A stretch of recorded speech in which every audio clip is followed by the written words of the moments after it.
Samsara-dāvānalanda-loka Pranaya-kārunya-ghana-ghanatyam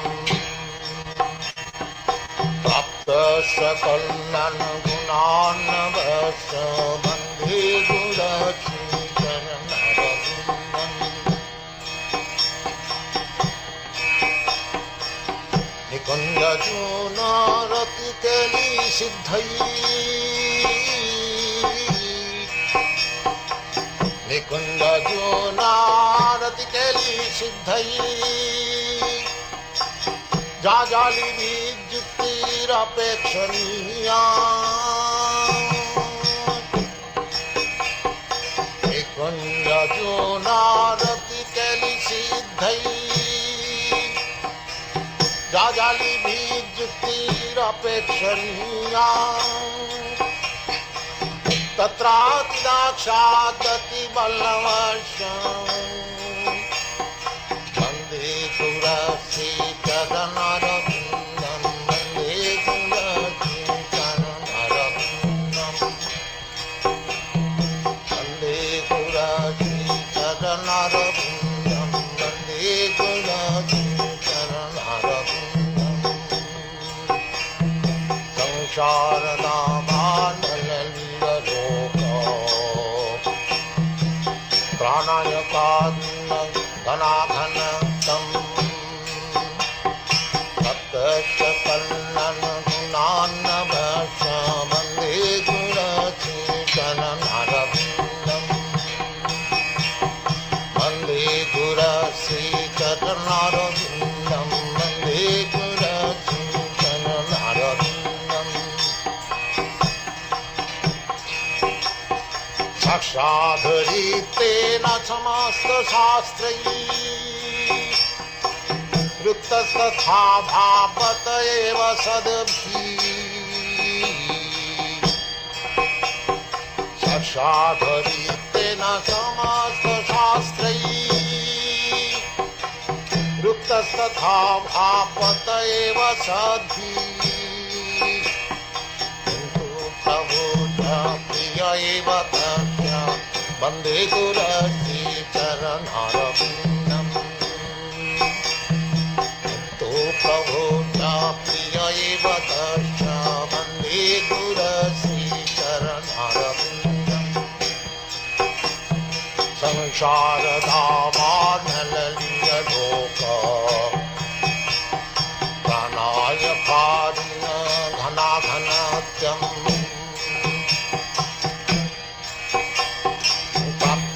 Sakalana-gunāna-vasha Bandhe Gurasi-charanarabindam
Hare Krishna, Krishna Krishna, Hare Hare, Hare Rama, Rama Rama, Hare Hare. All glories to Srila Prabhupada and all glories to the members of the Hare Krishna Society, Prabhupada Disciples Association, And to all of you, thank you for attending on a regular basis these weekly programs of Caitanya-caritāmṛta on Thursdays, Saturday morning, Bhagavad Gita as it is class and discussion, and Sunday, Srimad Bhagavatam program, all from the unedited, unadulterated, changed books that were written by Srila Prabhupada for our benefit and for future generations. And unfortunately, nowadays, many of the books have been changed by a group of notorious devotees who think that they have the authority to change the words of a pure devotee, Acharya. Whatever the Acharya speaks, Prabhupada explains in a lecture, whatever he speaks is Shastra. Even our classes, Prabhupada's classes, I should say, and Prabhupada's lectures, Prabhupada's letters, all of the information that Prabhupada gave us is all scripture. And this is very important because we have to understand that Prabhupada is the representative of Krishna, the Supreme Personality of Godhead. And he never presented himself as God, but as the ambassador, the bona fide representative of God. And in this way, the devotee, the disciples of Srila Prabhupada give him the same respect as they would give the Supreme Personality of Godhead. And Krishna explains in the Nectar of Devotion, one who says he is my devotee is not my devotee, but one who is the devotee of my devotee, he is my devotee. So those devotees that understand that Prabhupada is the bona fide spiritual master, and they serve him throughout their entire existence, because Prabhupada has pledged his disciples that he will be our eternal guru. Yaśodā-nandana Prabhu was explaining that to me yesterday from a letter or a lecture that Prabhupada gave, and the question was asked, how long will you be our guru? And Prabhupada said, I will be your guru forever. Isn't that wonderful? Just think about it. That Prabhupada, the bona fide spiritual master from Sri Chaitanya Mahaprabhu, is our eternal spiritual master. And that's why we always insist, without compromise, that everyone take shelter of Prabhupada as a disciple if you want to become initiated, or a follower. And in this way, you're guaranteed to be liberated out of the entanglement of this material world, which none of us own. And it's very interesting that this current tragedy in Los Angeles is bringing a very stark reality to all of us about the possession of items in this material world. And the Sanskrit word for it is nirmama. Nothing is mine. And this particular catastrophe that's taken place in Los Angeles is a true demonstration of this principle, that nothing is ours, and in any moment in time, everything could be lost, even though you're in the conception that it's mine. I was looking, Ram Raghava Prabhu, at all of the celebrities. They have like $100 million estates, $80 million estates, $50 million estates. I just saw a video of Mel Gibson, who's a friend of my friend, Rostig Phil.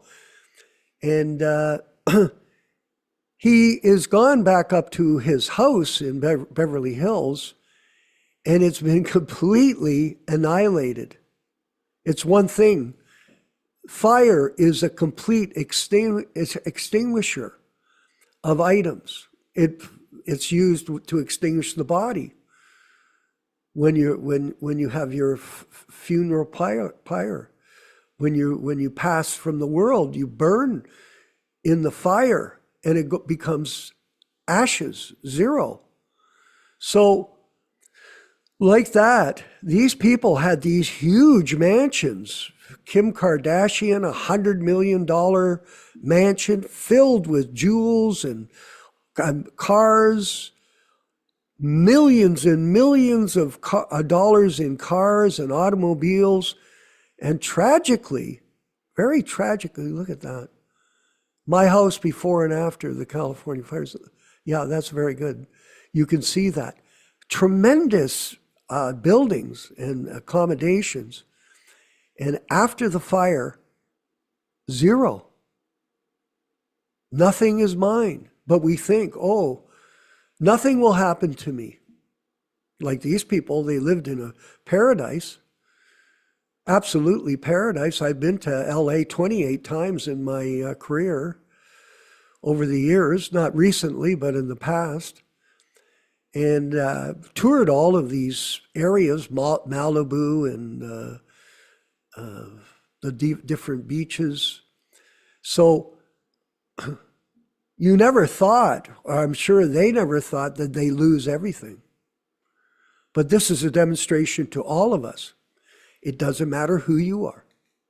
You can think you're this or that or whatever, a famous star. But at any moment, you could be erased from this world. Because when you die, you leave everything anyway. I use the term bankruptcy.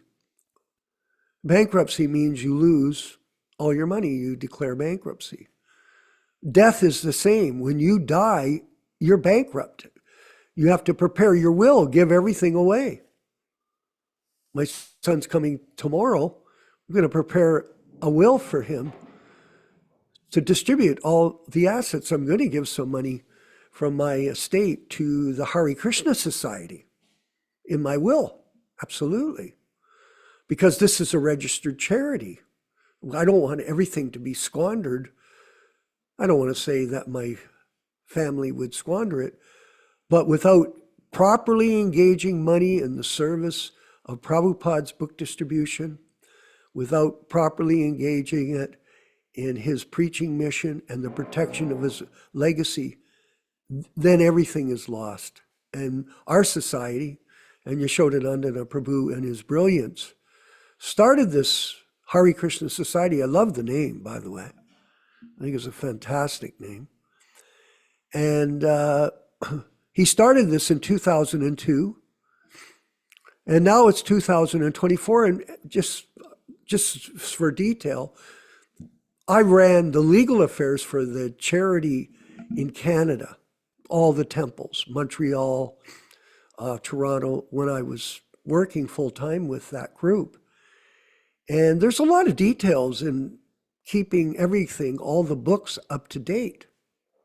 That's different than simply working in the temples to make sure that the artis go on every day. Like we had 5 artis a day. We were cooking in the Toronto temple sweet rice because Prabhupada called the temple Kirchor Gopinath. I have a wonderful pastime.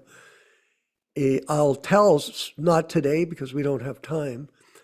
When I went to Ramuna in India and saw the deity and what happened to us there after we performed kirtan was truly amazing. And we got this sweet rice from the pujari at that amazing ancient temple right in Bhubaneswar. So fantastic. So Yaśodā-nandana has put a lot of time into this to maintain the status, and it is a proper organization to be able to contribute, if someone so desires, from their will for the publication and preservation of the books.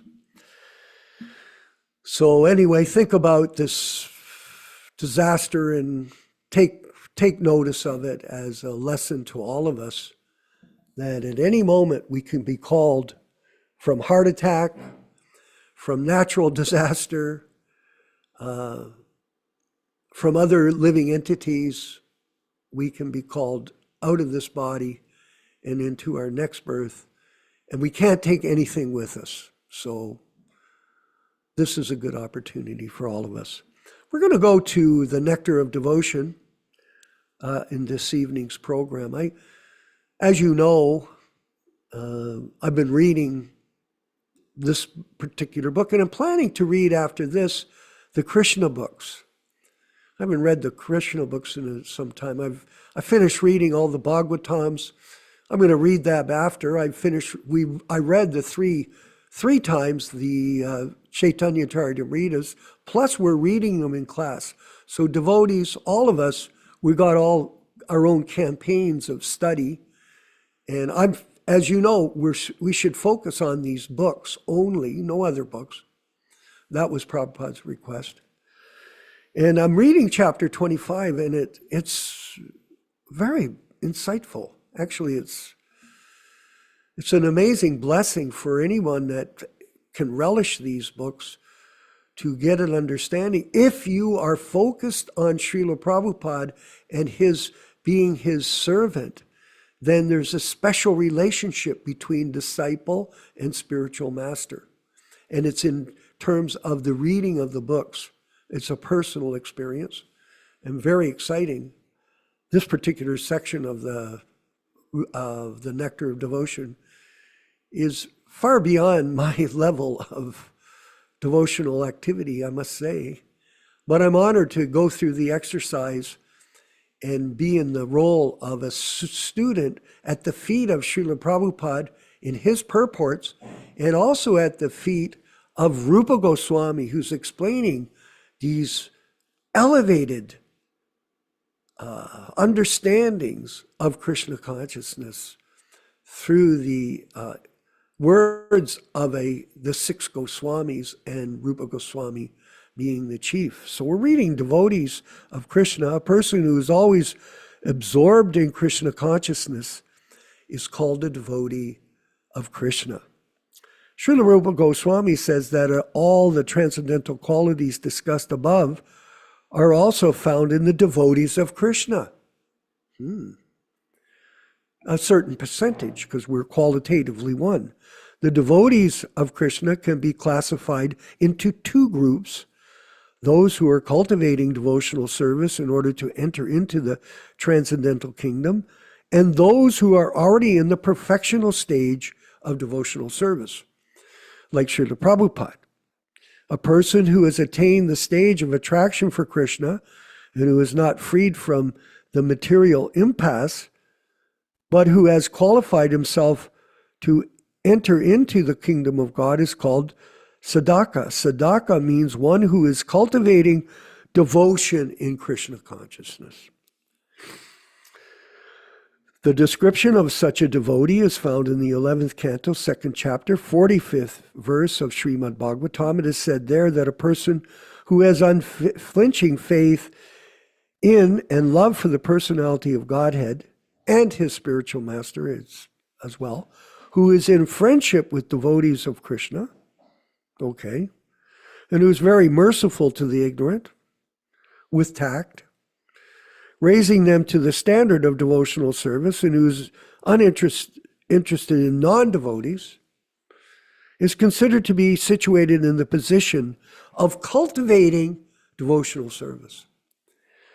When one is found shedding tears by hearing of the pastimes of the Lord, it is to be understood that the blazing fire of material existence will be extinguished by such watering. We have to be very careful with this. Pretending sahajiya tears. No, not for us. When there is the shivering of the body and the hairs of the body stand up, it is to be understood that the devotee is nearing perfection. I think I've had my hairs on my body, Rang Madhava, stand up for about 1 second in 1973 in a kirtan. That's after millions of seconds. It is to be understood that devotee is nearing perfection. An example of sadhaka cultivating devotional service is Bilamangal Thakur. When a person is never tired of executing devotional service, that was Srila Prabhupada, and always engaged in Krishna conscious activities, constantly relishing the transcendental mellows in relation with Krishna, the devotee is called perfect. The perfectional stage can be achieved in two ways. One may achieve this stage of perfection by gradual progress in devotional service, or one may become perfect by the causeless mercy of Krishna, even though he has not executed all the details of devotional service. Interesting opportunity here. There is the following nice statement in the 3rd canto, 15th chapter, 25th verse of Srimad Bhagavatam, describing a devotee who achieves perfection by regularly executing devotional service. A person who is freed from the false egotism of material existence, or an advanced mystic, is eligible to enter into the kingdom of God known as Vaikuntha. Such a mystic becomes so joyful by constant execution of the regulated principles of devotional service that he achieves the special favor of the Supreme Lord. Yamaraj, the mighty superintendent of death, is afraid to go near such a devotee, so we can imagine the potency of advanced devotional service, especially when devotees sit together. Now, note this, Bhakta Tom, like you are right now, and engage in talking of the pastimes of the Supreme Personality of Godhead. We're not sitting in a circle, but we're sitting together in the Zoom call. Those devotees express their feelings in such a way that they automatically melt with ecstasy, and many transcendental symptoms become manifest in their bodies. And I can say this, many of the classes, when I hear Yaśodā speak, I feel blissful. I do. And the information is so illuminating. And the quotes that we give from Prabhupada in our lectures, they're so illuminating. There's a sense of happiness, yes, a bliss, ananda. Anyone desiring advancement in devotional service must follow in the footsteps of such devotees. Must follow. Footstep. Think about what footstep means, not change. Exactly. Parad Maharaj said that no one can attain the perfectional stage of devotional service without bowing down before exalted devotees. So always remain humble and appreciative of this opportunity that we are all creating together. Learned sages like Markandeya Rishi attained perfection in devotional service simply by executing such regulated principles of service. Be assured of success, everyone. A person's achieving perfection in devotional service simply by the causeless mercy of the Lord is explained in the Srimad Bhagavatam in connection with the Brahmins and their wives who were engaged in performing yajna, or sacrifice. When the wives of the Brahmins were favored by Lord Krishna and immediately attained the ecstasy of love of Godhead, their husbands began to say how wonderful it is that although these women have undertaken no reformatory performances such as accepting the sacred thread, have not resided in the monasteries of the spiritual master. Yes, that's what we were fortunate enough to do. Some of us have not observed the strict principles of celibacy, have not undergone any austerities, nor philosophized upon the observance of all ritualistic ceremonies. They still have attained the favor of Krishna, which is aspired after even by great mystics. How wonderful it is that these women have attained such perfection, while we, although Brahmins, who have performed all of the reformatory activities, cannot attain to this advanced stage. Interesting qualifications here, eh? There's a similar statement by Narada addressed to Shukadeva Goswami. My dear Shukadeva Goswami, you never took the trouble to reside under the care of a spiritual master, and yet you've attained such a great status of transcendental knowledge.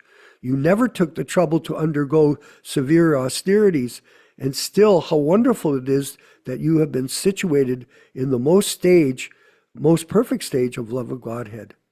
Shukadeva Goswami and the wives of the Brahmins performing yajna are vivid examples of devotees who achieved the perfectional stage of devotional service by the grace of the Supreme Personality of Godhead. So Krishna's mercy is available by us pleasing our spiritual master, by serving his legacy like we are. Then we should be confident that we will get the mercy of Krishna. All glories to Srila Prabhupada and the Sankirtan mission of the Hare Krishna Society, Prabhupada Disciples Association. Let's move forward with the chanting of Jaya Radha Madhava, the bhajan by Srila Prabhupada, and then we'll have the reading and discussion with our friend and very sincere devotee. I'm not going to say anything more about how I feel about him, but it's a lot. Yaśodā-nandana Prabhu, who's so kind to be with us this evening despite his schedule. All glories to the Sankirtan movement.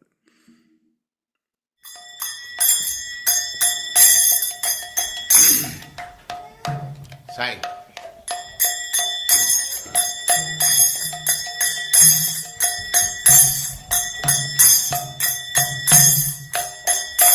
Jaya Radha Madhava Punya Bihari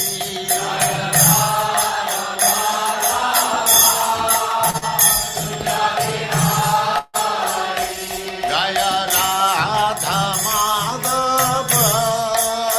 Punya Bihari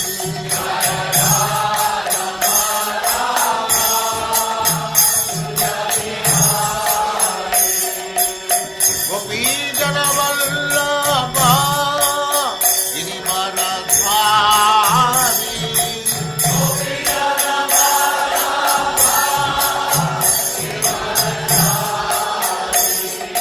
Gopi Jana Vallabha Girivaradhari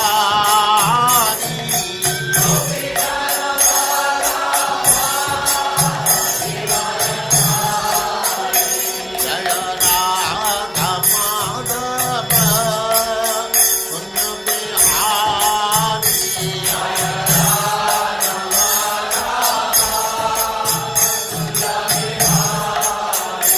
Jaya Radha Madhava Punya Bihari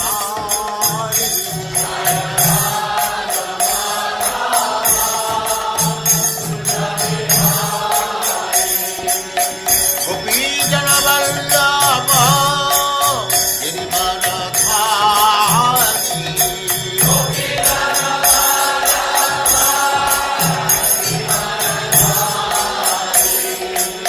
Yaśodā-nandana Braja Jana Nandana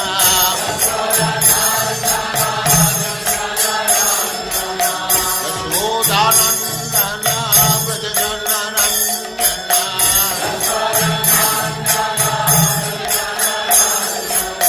Jamuna Tira Vanachari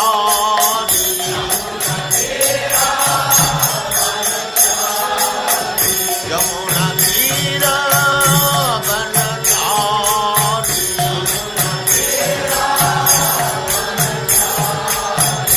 Jaya Radha Madhava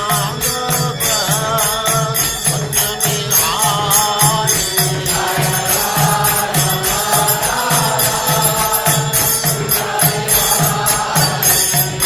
Gopi Jana Vallabha Girivaradhari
Jayam Swasaram Sridrajagacharya Siddhara Sadasyaman Bhakti Siddhanta Saraswati Goswami Prabhupada ki Jai.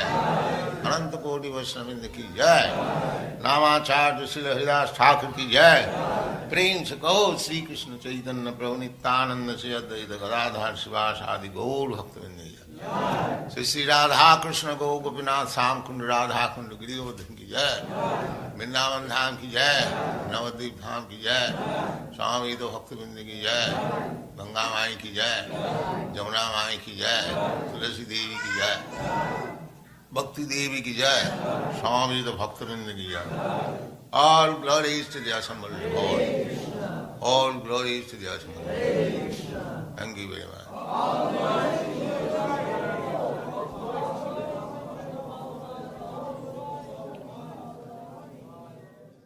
Om Namo Bhagavate Vasudevaya. Om Namo Bhagavate Vasudevaya. Om Namo Bhagavate Vasudevaya. O my Lord Sri Krishna, the son of Vasudeva, the all-pervading personality of Godhead, I offer my respectful obeisances unto you from Srimad Bhagavatam 1:1:1. Narayanam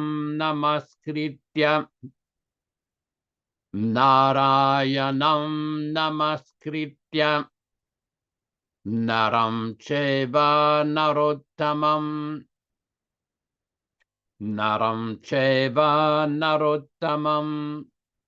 Devim Saraswatim Vyasam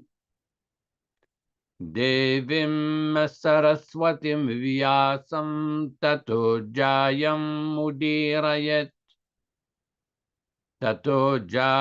Mudirayat. One should utter the means of conquest, Srimad Bhagavatam and Sri Caitanya-caritāmṛta, after offering respectful obeisances, 1, to the personality of Godhead, Narayana, 2, to the Narayana Rishi, who is the supermost human being, 3, to the Mother Saraswati, the goddess of learning, then 4, to Srila Vyasadeva, the author, from Srimad Bhagavatam 1-4. Welcome everyone to this reading and discussion on Sri Caitanya-caritāmṛta, the exalted literature, which is considered one of the principal literatures of Gaudiya Vaishnavism by Srila Krishnadas Kaviraj Goswami. As we do every week, we will be reading a few selected verses from the Adi Lila, chapter 1, from text 18 through 22.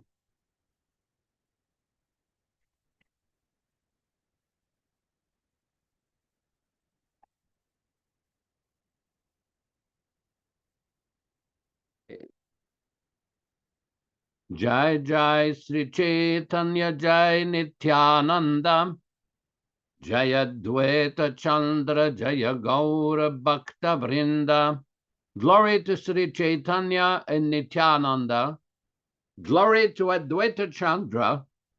And glory to all the devotees of Sri Gaura, Lord Chaitanya.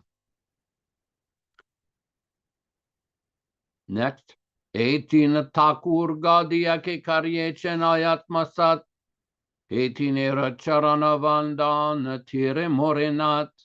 These 3 deities of Vrindavana, Madan Mohan, Govinda, and Gopinatha, have absorbed the heart and soul of the Gaudiya Vaishnavas, followers of Lord Chaitanya. I worship their lotus feet, for they are the lords of my heart. Grantera Rambi Kari Mangala Charana Guru Vaishnav Bhagavan Tinera Smarana.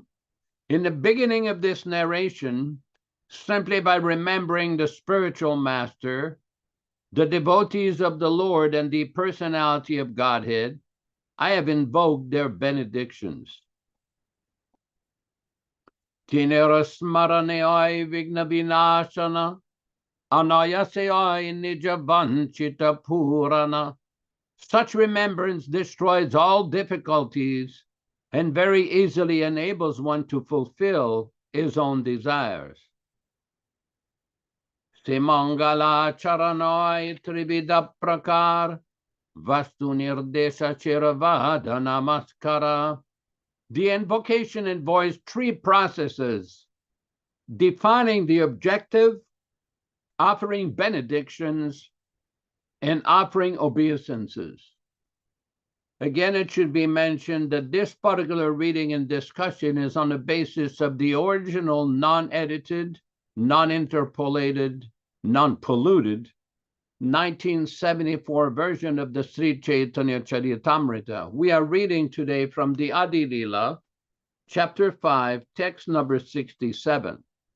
Aganyananta yatanda sannivesha tatarupe purusha kare sabati prakasha aganya, innumerable, ananta, unlimited, yata, all, andha, universes, sannivesha, groups, tatarupe, in as many forms, purusha, the Lord, kare, does, sabati, in every one of them, prakasha, manifestation. Translation by Srila Prabhupada. The Purusha enters each and every one of the countless universes. He manifests himself in as many separate forms as there are universes. Text number 68. Purusha nasate yabi bahiraya svasa nishvasa sahite oi brahmanda prakasha. Purusha nasati, in the nostrils of the Lord. Yabe, when. Bahiraya, expel. Svasa, breath. Nishvasa sahiti, with that exhalation. Oya, there is. Brahmanda prakasha, manifestation of universes. Translation by Srila Prabhupada. When the Purusha exhales, the universes become manifest with each outward breath. Text number 69. Punarapi svasa yabe praveshe antare svasa saha brahmanda poeshi purusha shariri. Punarapi, thereafter, svasa, breath, yabe, when, praveshe, enters, antare, within, svasa saha, with that inhaled breath, brahmanda, universes, paeshe, enter, purusha sharire, within the body of the Lord. Translation. Thereafter, when he inhales, all the universes again enters his body. Purport by Srila Prabhupada. In his form as Karano Dakashayi Vishnu, the Lord impregnates material nature by his glance. The transcendental molecules of that glance are particles of spirit or spiritual atoms which appear in different species of life according to the seeds of their individual karma from the previous cosmic manifestation.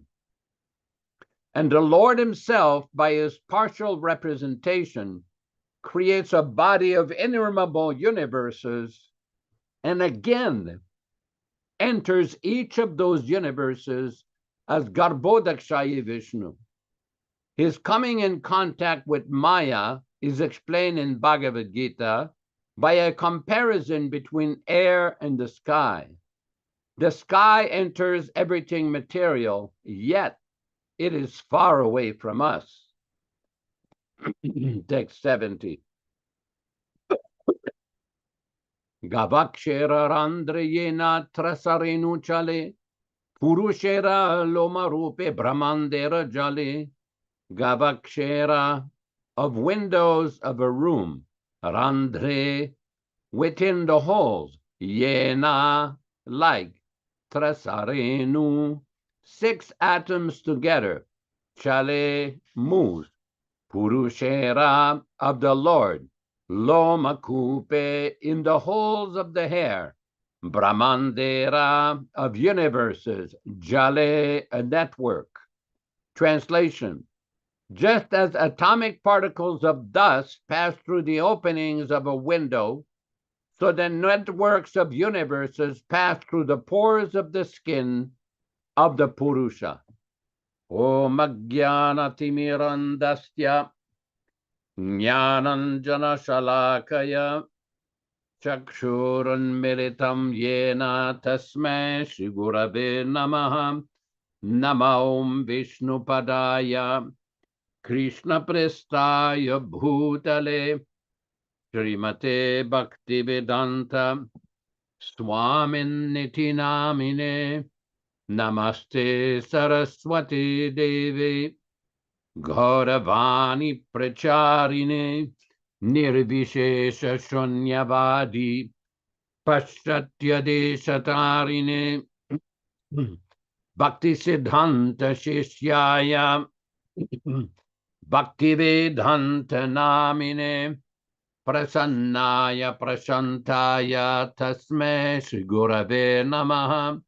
Bhagavad Vandanam Khadyam Guru Vandana Purvakam Kshiram Sharkara Yuktam Kadati Visheshataham Adadana-strinam dhanter idam yachi punaha punaha Srimad-rupa padam bhoja dhulishyam janma janmani amsho bhagavatosmyaham sadadaso asmi sarvata tat kripa pikshako nityam tat preshta sat karomisvam Sri Krishna Caitanya Prabhu Nityānanda Sri Advaita Gadadhara Sri Vasadi Gaura Bhakta Vrinda Hare Krishna Krishna Krishna Hare Hare Hare Rama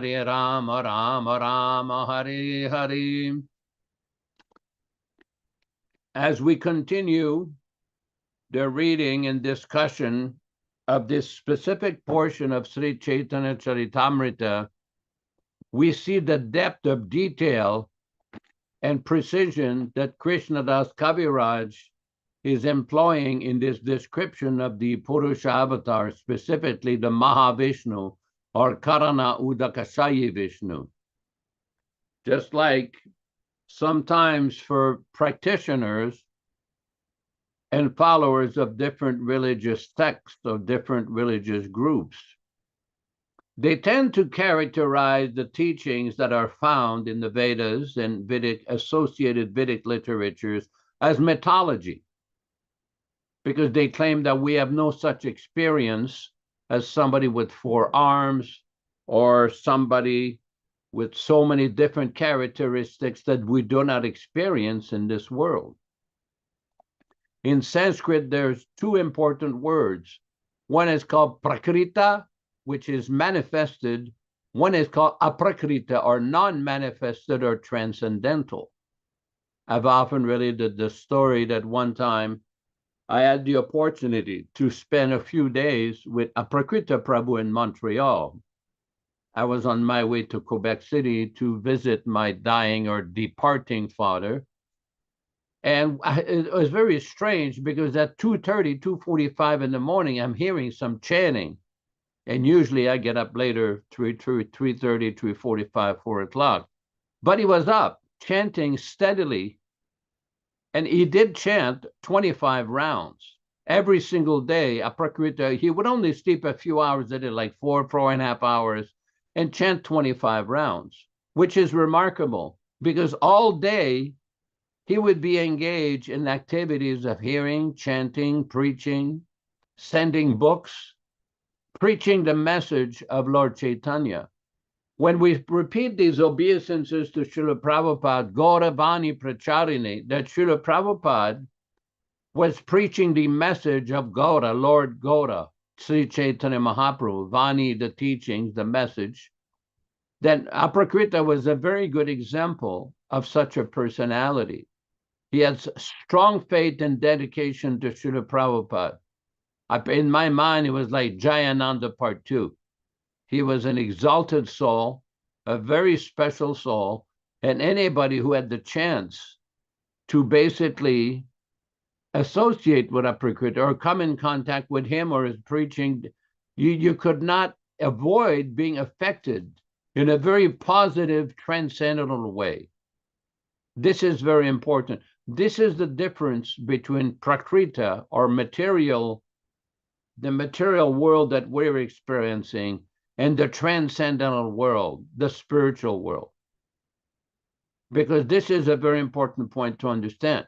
When we are hearing these descriptions in Sri Caitanya-caritāmṛta of how the material world is created, how the different universes come about, how the Mahavishnu exhales and inhale, the material universes are created and they come out. This is very special knowledge. This is not like every day.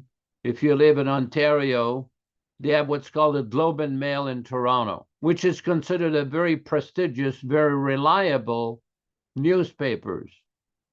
In Montreal, they have a famous paper, Le Devoir, La Presse, different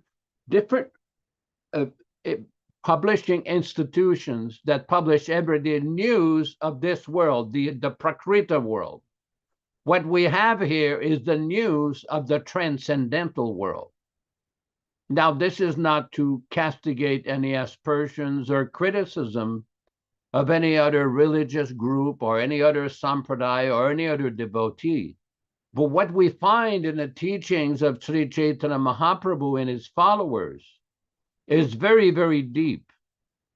Because sometimes there are some unfounded criticism, especially in India, from some ignorant persons, or persons with a poor fund of knowledge who say, well, Chaitanya Mahaprabhu never wrote a commentary on Bhagavad Gita or Bhagavatam or Vedanta Sutra, standard Vedic literatures.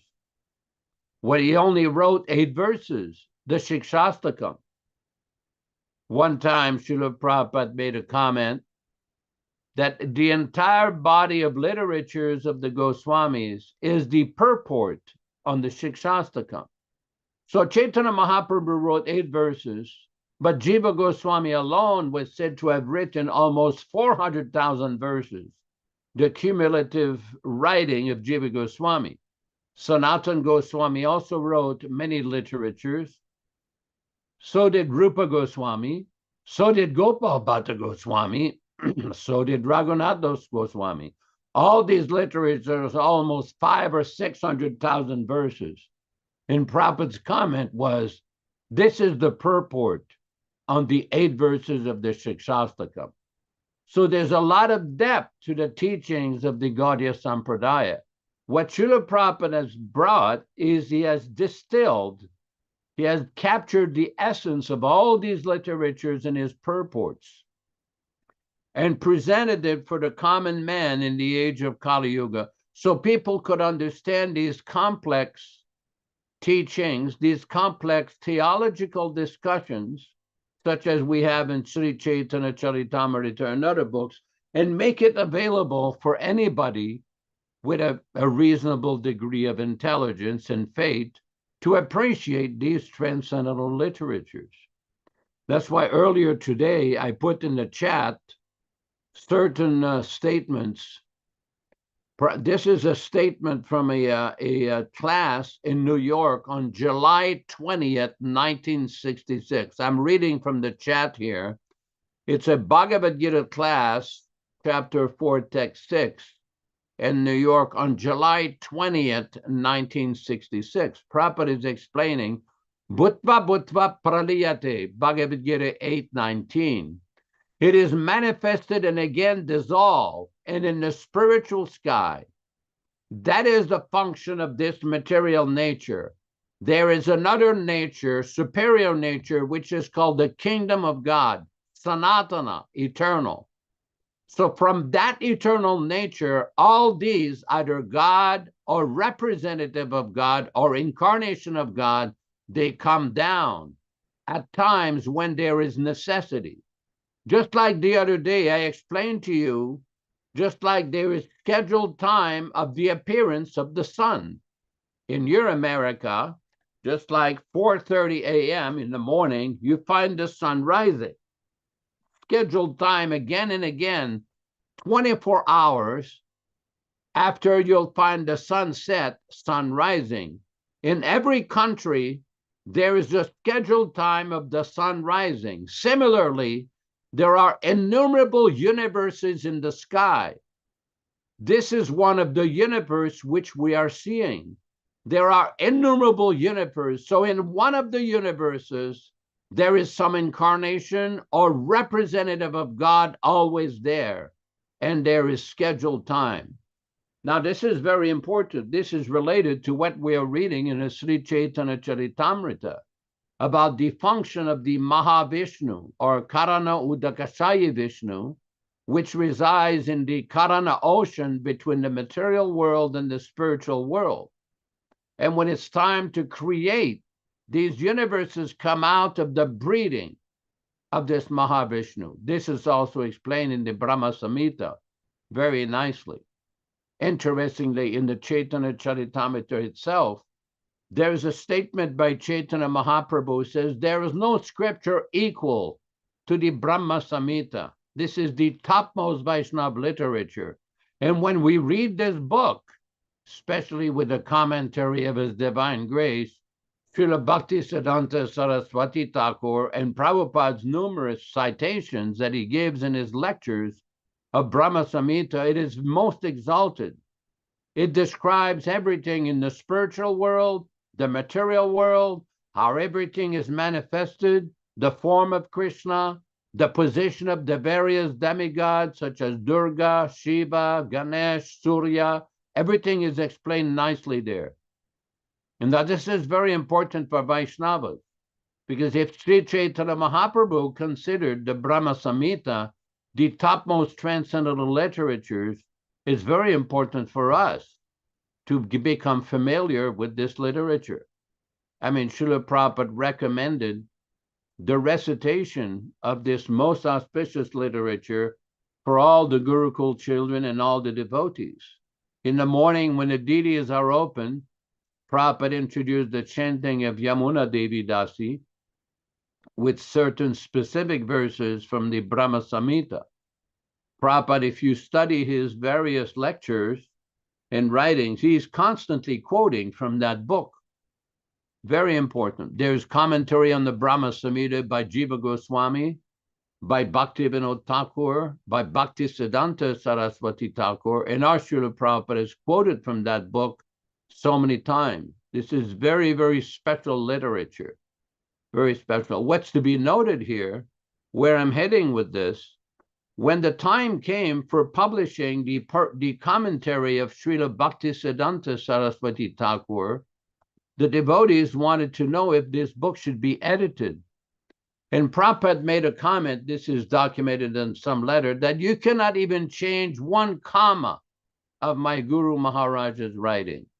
This is very important, because we have seen, as it was mentioned earlier by Vishwakarma Prabhu, and everybody on this program knows, that the tendency to edit, this editing mentality, has infiltrated and infected the society of Srila Prabhupada, to the point where right now we have so many different books that have been published, which are very different than the original first editions.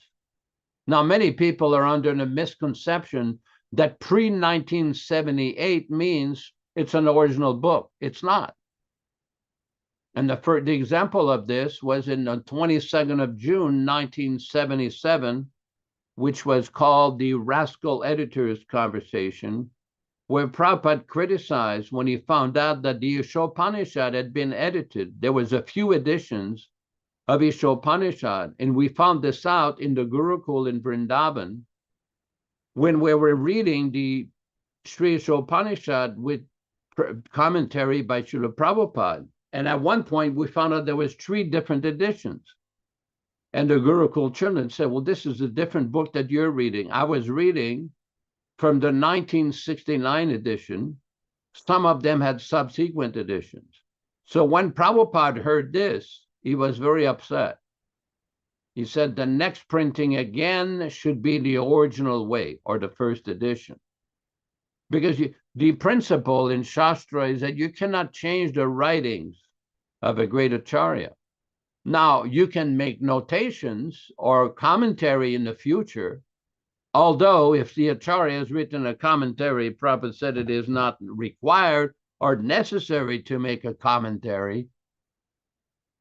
But what we have is a disease that's infiltrated also with the Srimad Bhagavatam.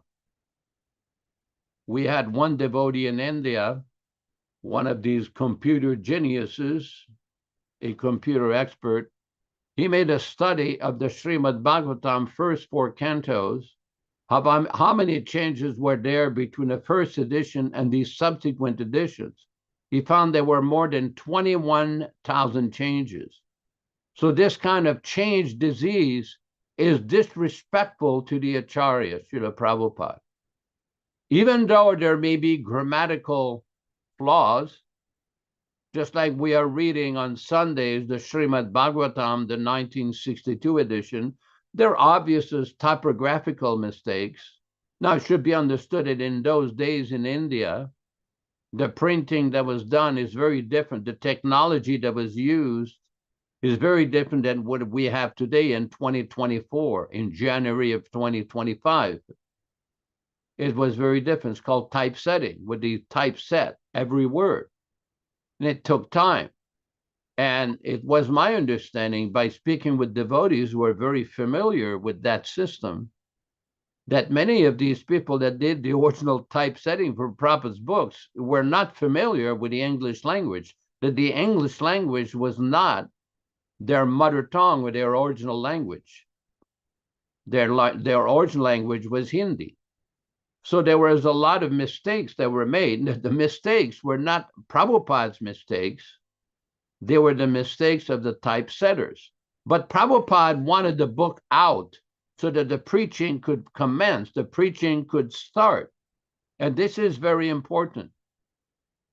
Oh, this is very important. Here's some writing here from that conversation. So those two men are both in Los Angeles now, Prabhupada. So write them immediately, the rascal editors, they're doing havoc, and they are being maintained by Rameswaran party.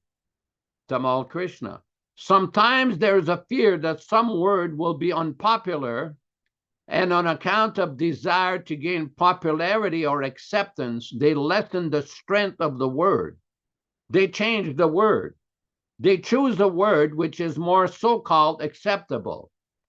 Swarup Damodar. Same thing is with the Back to Godhead. Just publish some photo, try to change so many things in order to make it popularized. They have been doing that even with the philosophy. Shatadanya. I remember when Rameswar was here, he had mentioned that in one article you had denounced the Christians strongly, and he said he left one part out because he was afraid there would be a bad reaction from the Christians in America. Prabhupada, that is possible. That is possible. He should be careful. Then, Tamal Krishna. I think in addition to Sat Swarup and Jayadwaita checking the English, that Bhakti Prem Maharaj has to check all the Sanskrit of all the books. He is translating now. So as he is translating, he can check. He's going, starting from the first canto. Swarup Damodar. I think this is very appropriate because checking English doesn't have any meaning without checking the Sanskrit, the original. Tamal Krishna. There was one verse in the 5th canto, from the way that they translated it, there was no way that anyone could possibly have understood what the verse meant. I mean, it was made unintelligible by the translation.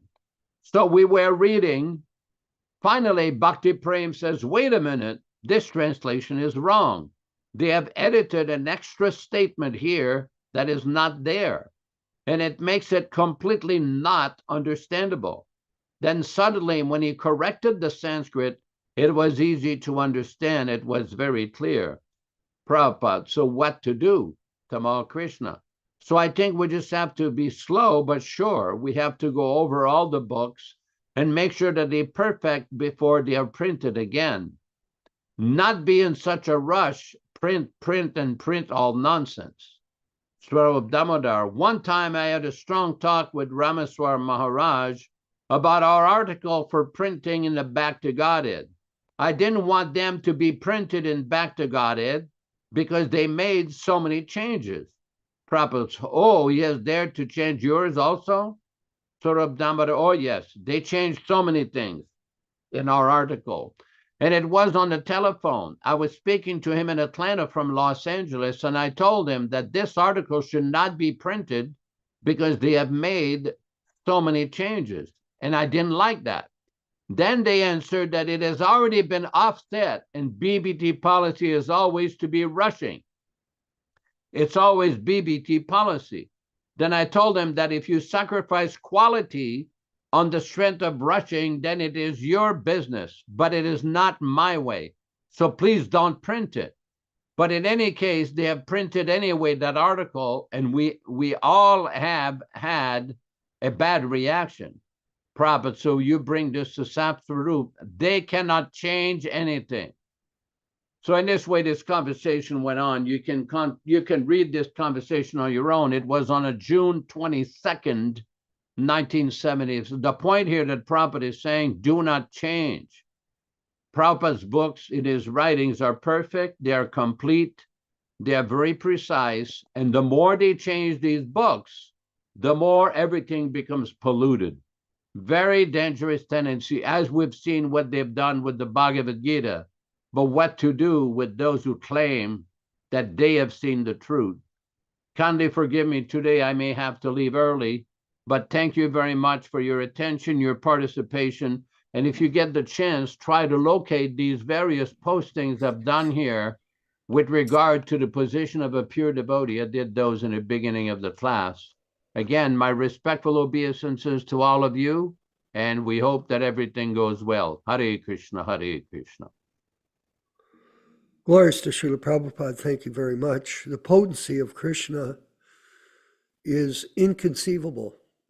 And to be able to grasp it at any level, it is only possible through the descending process of knowledge, that it comes down in disciplic succession through the parampara system. And the adulteration of the parampara system, which has taken place by people who, for whatever motive they may have, are changing the philosophy to suit their ambitions, is the greatest sin. It's very, very tragic, actually, Anilesh Prabhu. And this protection of the legacy is critical for the benefit of the entire human race. And Prabhupada is very prominent in this plan of the Lord, very prominent. And of all spiritual masters, he is, by the blessings of technology and the facilities that we have, has become and will be the most potent administrator of this truth to ever walk the face of the earth. Now, it's interesting. I was the other day watching a story on Jesus Christ. I don't, even though I was raised as a Roman Catholic, I've never really spent much time on the teachings of Christ after becoming a Vaishnava, devotee, servant.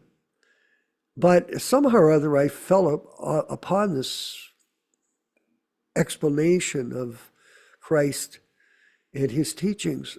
And you realize, like Christ had said to the people that he was dealing with back then, they were fishermen and farmers, etc., that there is much more he could teach them, but they weren't ready to receive it.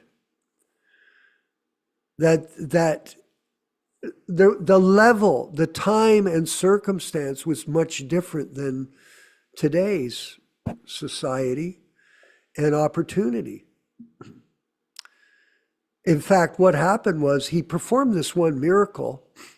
I read it, I looked it over, where he took a blind man and showed him how to mix a potion and put it on the eyes of this blind man and made him see. And this was a miracle. Actually, we know that it is in their scripture. I don't know how much it's been changed, Prabhu's. You know, if Prabhupada's books have been changed, you can imagine how much the Bible, the New Testament, has been changed. But nonetheless, all things being equal, the blind man, he rubbed this earth on his eyes, and he was blind from birth. All of a sudden, he could see. Miracle. Now, he went before the Pharisees, and they saw the success, but instead of glorifying Jesus, they became angry. In fact, you know, as he progressed on, he would say, he was saying things like, the Father and I are one. Now, we understand that the relationship between Guru and Krishna is a very sophisticated understanding of the transmission of truth by the spiritual leader or guru representing God. But these people totally misunderstood Jesus. And look what happened in the end, Nilesh. They crucified him on a cross. Can you imagine how horrific that is? How demoniac these people were? To murder someone that's preaching, to try to help them get out of the material circumstance, and they think it's evil, and they killed him. So this type of confusion, it goes on in this world of spiritual education. Yes. And it's important for us to know that the spiritual master, and we're very convinced of this, all of us, that Prabhupada is the transparent via media source of transcendental information coming in disciplic succession from Lord Krishna himself. And that's why Yaśodā-nandana Prabhu was explaining about the importance, and Prabhupada in that section that was put up, do not change things. How can you, a third-class man, change when you're not realized? You're not an unedited, but you're pretending and posing to be such. It was a very, very, very bad thing that's gone on. And this via media spiritual understanding of the spiritual master, this senses of the pure devotee are completely controlled by the Supreme Lord, Hrishikesha. And he becomes simply the puppet, the vehicle for transmitting the truth. It just comes straight through. It straight through Srila Prabhupada. And I've mentioned this before. When I first saw Prabhupada in Detroit, Nilesh, in 1971 at the airport, when I finally looked at him and he was sitting in the airport, I think many of us at that time, I don't know, but everybody was weeping and in ecstasy, seeing him sitting on the Vyasasan in the airport and preaching to us. And I could see at that time that Krishna was speaking through him. So this preservation of the truth of bona fide spiritual master is the key to understanding this philosophy. And there is no other guru. There is no other guru for us. And for people like I was, Ram Raghava, I don't know if you knew Hiranyagarbha. Did you ever meet him in Mayapur? Well, Hiranyagarbha was from Toronto, and he became Jagadananda. He passed away last year. And I remember going to Mayapur for the festivals, and I think it was in 1974 or 75, one of those years. I met Hiranyagarbha. We used to go on the streets in Toronto together. There was only a few of us, but we would chant all day on the streets, on Yonge Street, and distribute books. In dhotis and kurtas, before people got into the wigs and the costumes and the selling of records and all the rest of it that went on as things progressed. But at any rate, I knew him quite well, and he was a good devotee.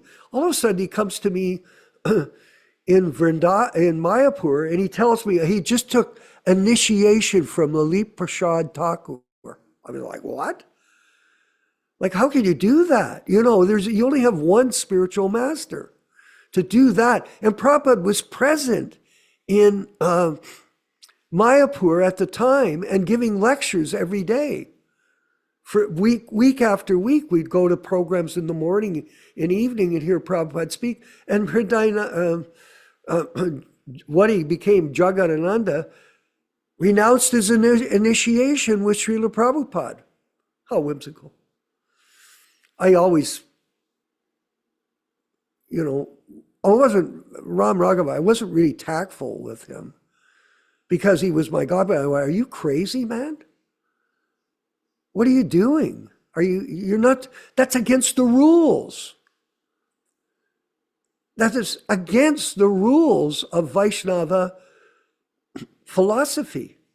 Your spiritual master is with you for your life. Like Prabhupada said, that he would be with us for a whole lifetime. And that's for all of us, whether you were initiated while Prabhupada was personally present, or you are initiated under the Ritvik system.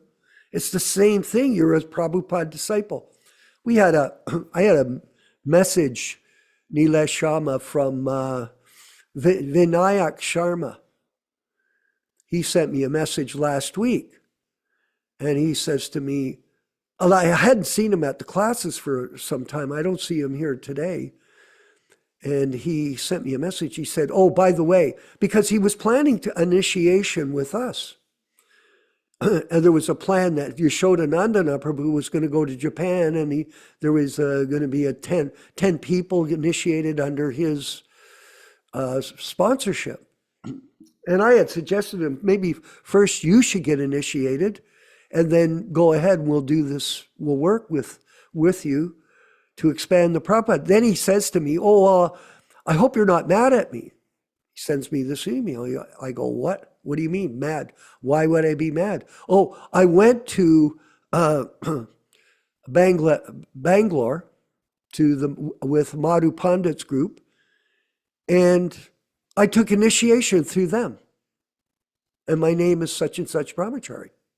I thought, oh. He said, I hope you're not mad. I wrote him back. I said, why would we be mad? The initiation is legitimate. It's the right system. But I hope you can work with us to serve Prabhupada's legacy, not just forget us. You're a Prabhupada disciple. So the formality is there, but the real initiation is in the heart of the devotee, just like the instructions. Does anybody get you every morning, Ram Raghava, to get up and chant your rounds? Do they go, hey, get up and chant your rounds? No, they don't. We all get up in the morning and we chant our rounds because we know that's our pledge. And we chant every day. Excuse me, Prabhu. Yeah. By the way, he is present here as Vangshi Priya Prabhu. That's his initiated name. So he's present. Okay, good. Okay, so maybe he could speak too. That's excellent, because the point is, it isn't so much the initiation. There is a formal initiation, and that's a good thing. But the real issue is the commitment of the individual to get up and do his rounds, follow the regulated principles, and all the things that we put in our invitations. You know, we have these invitations that we send out. I was also dealing with another devotee from Bangladesh this week. And he's putting up all these posts on this, on Vaishnava philosophy. And I thought, I was being swamped with them, and we get a lot of posts. And I thought, okay, well, let me do a little questioning myself instead of just listening. So I asked him, where do you live? This fellow Mishra. And he tells me, I'm in Bangladesh. And I said, how old are you? And he writes, I'm 17 years old. Oh, well, that was very revealing to me, because you know what it's like when you're 17. You're a ball of energy and enthusiasm. And I said to him, well, okay, good. That's good. You're 17 and you're not initiated. I sent him the invitation for our classes. You know, I copied and I sent him with all the connecting links to our group. And then he sent it out to his group, Neela Shama.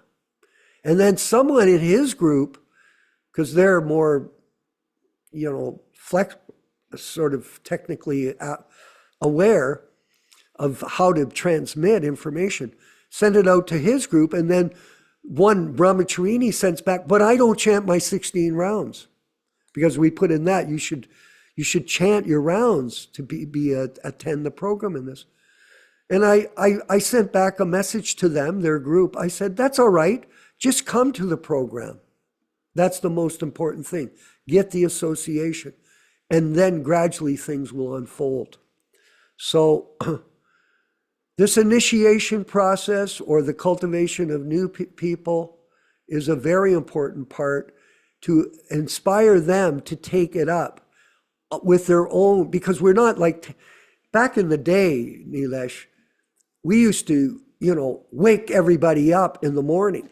Get up, get up. You go in the room, you kick the sleeping bag. Hey, get up. It was like that, you know, you hurry up, get going. So nowadays, you got to kick yourself, get up, do your rounds, cook your prasadam, tell people about Krishna, organize your schedule, do a things to do list. Just like Prabhupada had all his diaries. So we all have to be self-motivated to follow in the footsteps of Srila Prabhupada and take advantage of this gift. I'm going to finish up because Yasoda's gone, and we'll go to the panel. This is a gift, a very big gift. And I'm not trying to say I'm just blessed that I'm having to read this nectar of devotion. And I want to read it. And it's such an amazing experience. How do you express it to someone else? Well, just tell them, it's amazing. Will they figure it out? I don't know if they have the capacity. That's up to them. But if you stay focused at the lotus feet of Srila Prabhupada, I'm going to tell one last story. I was in New Vrindavan in 1973, and Prabhupada was there. We were in the temple room. It was really packed. We were just part of a large congregation of people that assembled in New Vrindavan. And I squeezed into the temple with everybody else. And then I had just shaved my head, so my head was a little tender. It was quite austere back then, you know, in the cold water and all the rest of it at Ram Raghava and New Vrindavan. It was like tough. But at any rate, Prabhupada came in the room, and we all you couldn't fit in there.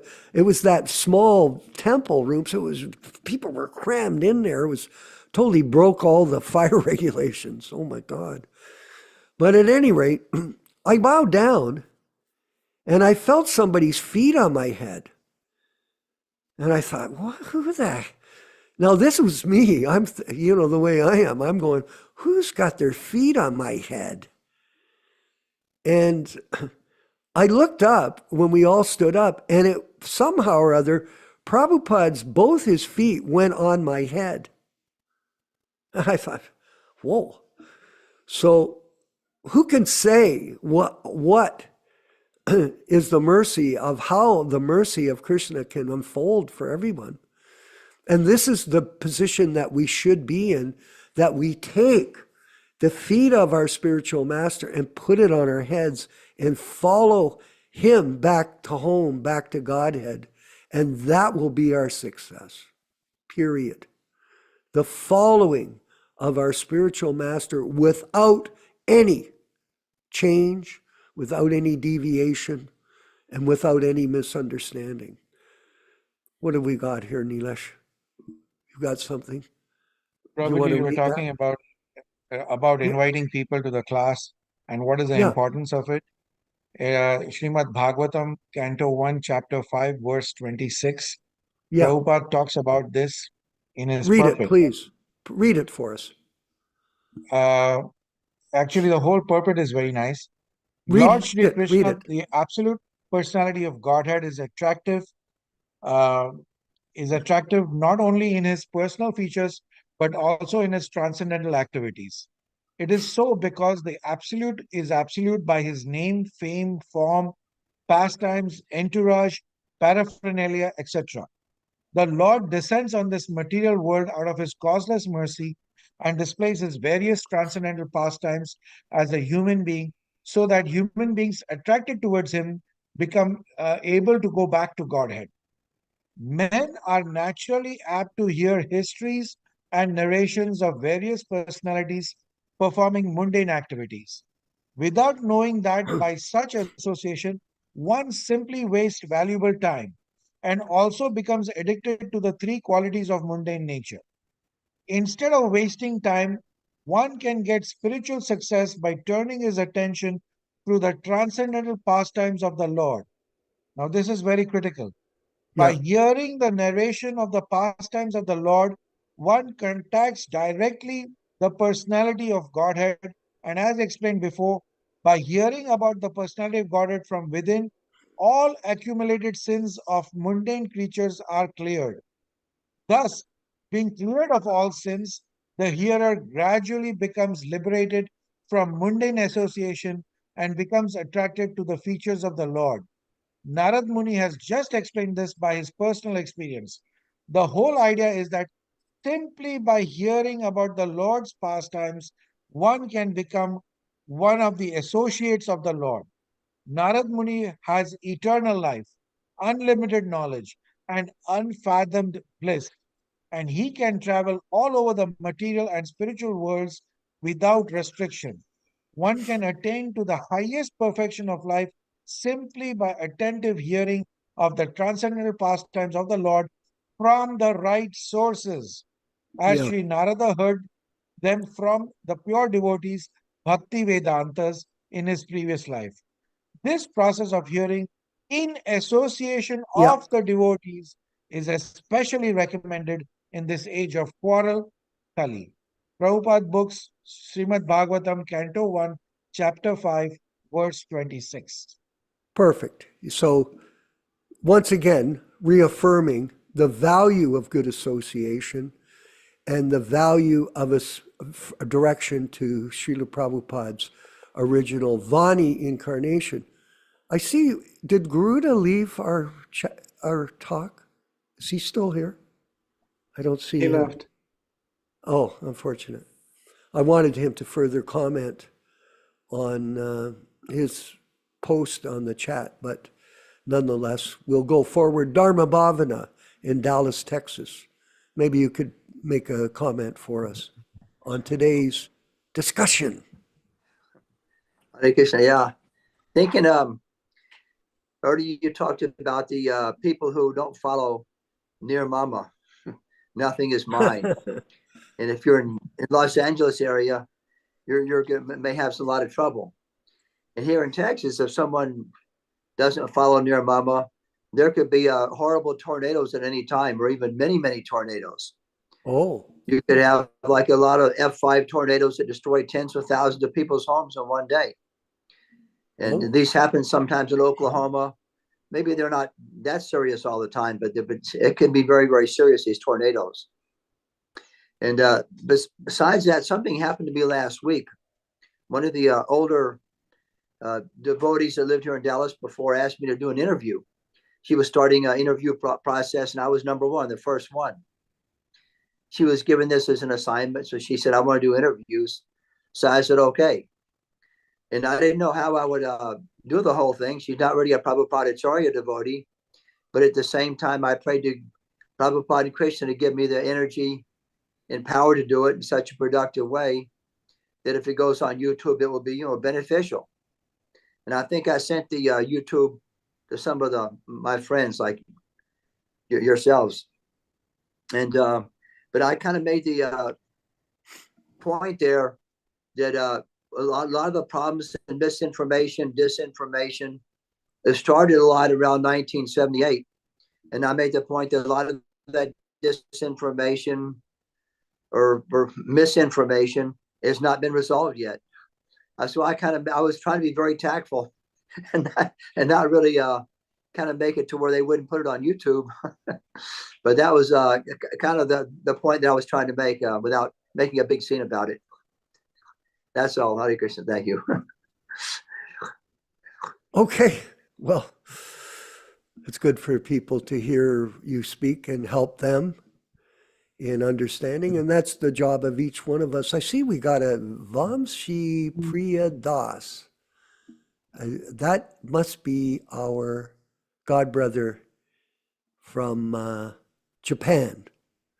Glad to meet you, Prabhu. I'm always attending, Prabhu. Earlier, my schedule was tuned for Thursday classes, but after time changes, I lost the habit of coming to Zoom, but I always watch them at YouTube. Is that him, Ram Raghava? That's Vinayak Sharma. Oh yeah, Vinayak Sharma, exactly. Okay, thank you, Vamsi Priya Das. I'm glad you're doing that. And like I said, we're going to have a technology group, and we want you to be part of it. Ram Raghava, maybe you could share some of your realization we're moving up to the end of the program. Sure, I'd like to share a couple of things. One thing I'd like to point out to everybody, and then I had a question also for anybody who wants to answer it, especially you. Okay. I wanted to point out something caught my attention that you read in the Nectar of Devotion earlier. Yes. Let me see if I can find it again. So here, Yeah. Srila Prabhupada is talking about Madhyama Adhikari. He's talking about a sadhaka who's cultivating devotional service. So it is said there that a person who has unflinching faith in and love for the personality of Godhead, who is in friendship with devotees of Krishna, and who is very merciful to the ignorant, raising them to the standard of devotional service, and who is uninterested in non-devotees, is considered to be situated in the position of cultivating devotional service. So this is, Srila Prabhupada's books are full of practical instructions for all of us. And this reminded me of something that is there in the Nectar of Instruction also. Yes. And where he outlines specifically Madhyama Adhikari. And before that, he states, excuse me, give me a second here.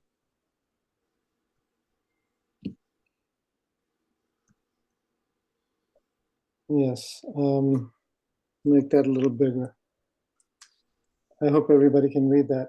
Before he gives the 4 qualities of a Madhyama Adhikari, he mentions the beginner level, Kanishta Adhikari. One should not remain a Kanishta Adhikari, one who is situated on the lowest platform of devotional service and is interested only in worshipping the deity in the temple. Such a devotee is described in the 11th canto of Srimad Bhagavatam, 11.2.47. Archayam eva haraye pujam yaha shraddhaye hate na tad bhakteshu chanyeshu sabhakta prakrita smitaha. A person who is very faithfully engaged in the worship of the deity in the temple but who does not know how to behave toward devotees or people in general is called a Prakrita Bhakta or Kanishtadhikari. And then he goes on for Madhyamadhikari. One therefore has to raise himself from the position of Kanishtadhikari to the platform of Madhyamadhikari.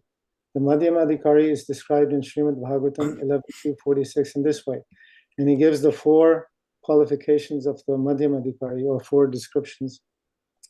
Ishvare tad adhineshu balisheshu dvishatsu cha prema maitri kripopeksha ya karoti sa madhyamaha.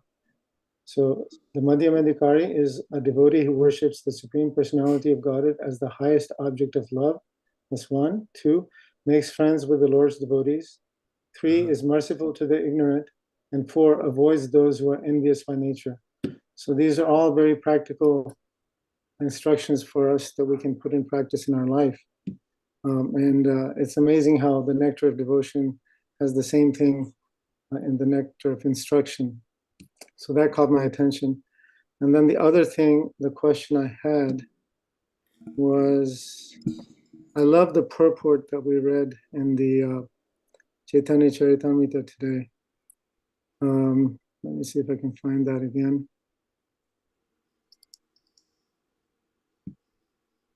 No, sorry.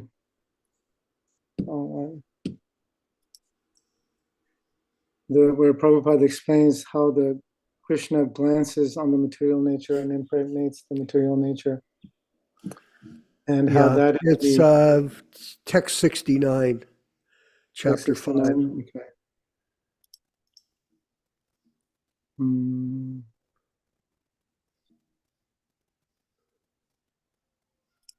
There it is. Okay, so it's wonderful how he explains in such wonderful detail. In his form as Karananda Kashayi Vishnu, the Lord impregnates material nature by his glance. The transcendental molecules of that glance are particles of spirit, or spiritual atoms, which appear in different species of life according to the seeds of their individual karma from the previous cosmic manifestation. And the Lord himself, by his partial representation, creates a body of innumerable universes, and again enters each of those universes as Garbhodakashayi Vishnu. His coming in contact with Maya is explained in Bhagavad Gita by a comparison between air and the sky. The sky enters everything material, yet it is far away from us. So I just love the way Srila Prabhupada explains this process. But my question had to do with the last sentence, where he says the comparison between air and sky in the Bhagavad Gita. Is that by any chance the chapter 9, verse 6? That's what was my question, where it gives the comparison between air and sky. Someone want to give an answer for that? Yasoda's not here. He would be very well equipped to give the answer. We can maybe table it till tomorrow's program. Okay, I can bring it up again. I can just show you the verse 9.6. Yeah, please. It says, before that, 2 verses before that, Krishna is talking about how by me, my unmanifested form, this entire universe is pervaded. All beings are in me, but I am not in them. And he says, and yet everything that is created does not rest in me. Behold my mystic opulence. Although I am the maintainer of all living entities, and although I am everywhere, still myself is the very source of creation. And then this verse 6, as the mighty wind blowing everywhere always rests in ethereal space, know that in the same manner all beings rest in me. So I'll bring that up in the next class. Okay, good. Any last comments? Nilesh? Yeah, I think what Prabhuji is talking about is what we go back to is what we call as Achintya Bheda Abheda Tattva, which Chaitanya Mahaprabhu talks about, simultaneously one and different. Yes. Simultaneously one and different. So the analogy which is spoken is that the wind is very hard to control. It is flowing all over, but it is still encircled within the ethereal space. It cannot go beyond the atmosphere of this particular earth. So though Krishna is in everything, he is himself separate from that in one sense, but in one sense he is the same because he and the potencies are the same. So that is why Prabhupada says that to a true spiritualist, there is nothing material or spiritual because everything is spiritual if you see it in one sense. And that is the reason why he always makes sure that through the examples of Arjuna and through the examples of Parikshit Maharaj, if we want to understand Krishna, we need to understand Krishna first, how he manifests in this cosmic manifestation first, and then go to his Vrindavan pastimes. That is why even if you see Maharaj Parikshit ask, how does to Sukdev Goswami, how does Krishna pervade this material universe? And so is Arjuna is asking, and that is why he asked for the Brahmanda Swarupa. And then he talks more and more details about his internal pastimes in the Bhagavatam through these discourses. So Achinta Bheda Abheda Tattva, simultaneously one and different, And there is a very nice shloka about Avyakta and Vyaktat, in the Srimad Bhagavatam. When Yashodanand Prabhu is there, I will go through that particular shloka in Srimad Bhagavatam. But why is it, I think I got the answer about why Prabhupada has so staunchly told us to avoid listening to the Mahamantra from the lips of a non-devotee as much as milk touched by the lips of a serpent, is because the avyaktat, the unmanifested, the transcendental part cannot be infused into the vyaktat or the vibrational sound, the actual vibrational sound which we hear.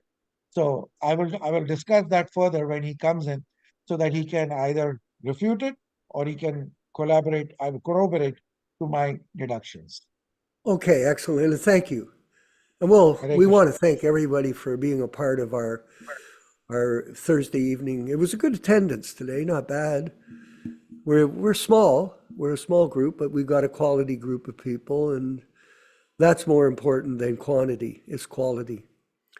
And we hope that we'll be able to expand by all of everyone's efforts to recruit people to this sadhana program that we've introduced, along with other devotional activities that we're performing throughout the year through our network, through technology, and hopefully soon or later we'll have some kind of special event somewhere where we can all assemble and be together and have kirtans and prasadam feast and association on a personal level. Okay, so thank you, everyone. We'll move forward now with we'll be back again on Saturday morning for Gita and Sunday for Srimad Bhagavatam class. And we'll move ahead right now, Rupesh or Rupa Goswami Prabhu, with the chanting of Hare Krishna, led by Srila Prabhupada, 2 minutes and 54 seconds of Harinam Sankirtan. Haribol. Hare Krishna, Hare Krishna, Krishna Krishna, Hare Hare, Hare Rama, Rama Rama,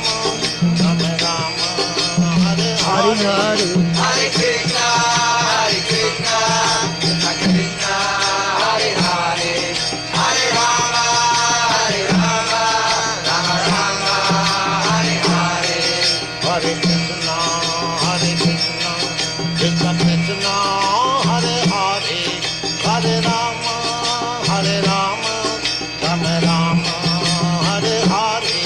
Hare Krishna, Hare Krishna, Krishna Krishna, Hare Hare, Hare Rama, Rama Rama, Hare Hare. Hare Krishna, Hare Krishna, Krishna Krishna, Hare Hare, Hare Rama, Rama Rama, Hare Hare. Hare Krishna, Hare Krishna, Krishna Krishna, Hare Hare, Hare Rama, Rama Rama, Hare Hare. Hare Krishna, Hare Krishna, Krishna Krishna, Hare Hare,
Vaishnava devotees worldwide on this Zoom call and into the future.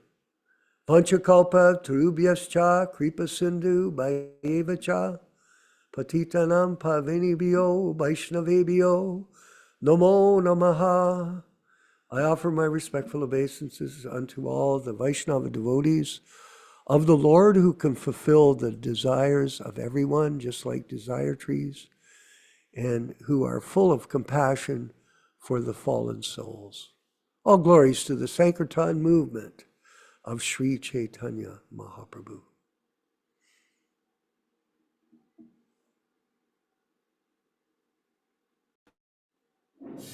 Hare Krishna, Krishna Krishna, Hare Hare, Hare Ram, Ram Ram, Hare Hare. Hare Krishna, Krishna Krishna, Hare Hare, Hare Ram, Ram Hare Hare. Hare Krishna, Krishna Krishna, Hare Hare, Hare Ram, Ram Hare Hare. Hare Krishna, Krishna Krishna, Hare Hare, Hare Ram, Ram Hare Hare. Hare Krishna, Krishna Krishna, Hare Hare, Hare Ram, Ram Hare Hare. Hare Krishna, Krishna Krishna, Hare Hare, Hare Ram, Ram Hare Hare. Hare Krishna, Krishna Krishna,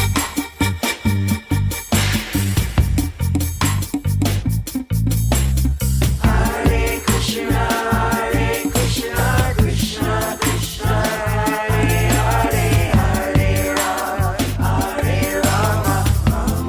Rama Hare Hare.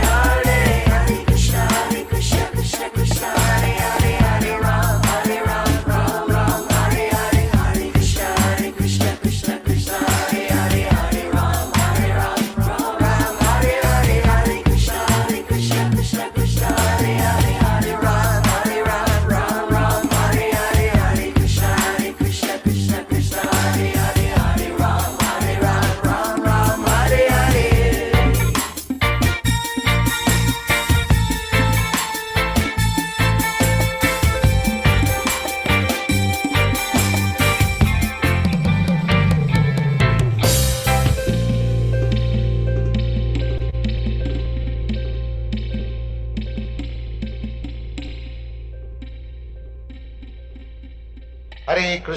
Hare Krishna, Krishna Krishna, Hare Hare, Hare Rama,